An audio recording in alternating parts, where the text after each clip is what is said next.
A lot has changed in 43 years, things like social media and smartphones and things like that. So there's a whole host of sort of publicity and privacy concerns that we're trying to be very attentive to. There's also a much more of a sense of cultural sensitivity.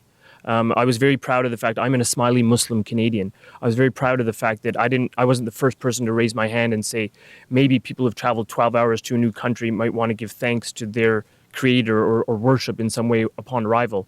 And somebody in the department had already thought of that. In 1972, I'm not sure whether there were prayer halls in Dorval when me and my family arrived. Again, I don't recollect. I could ask my mom, but I'm pretty sure that probably wasn't being thought of. So things have been thought of in terms of a more sensitive cultural approach.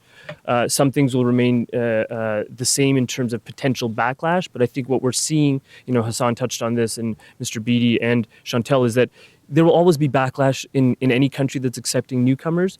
But what's quite amazing has been the response to the backlash. So, I take great pride in sort of, and I'm digressing a tiny bit, but in response post-Paris, when you have some unsavory incidents in southern Ontario, such as the Peterborough Mosque, the response to that community is to fundraise within 12 hours much more money than they needed to raise for that mosque, but also to open up places of worship, so synagogues and churches being opened up to receive Muslims for their Friday prayers. That to me is what Canada is about, and it's that kind of response to the backlash that is much more encouraging.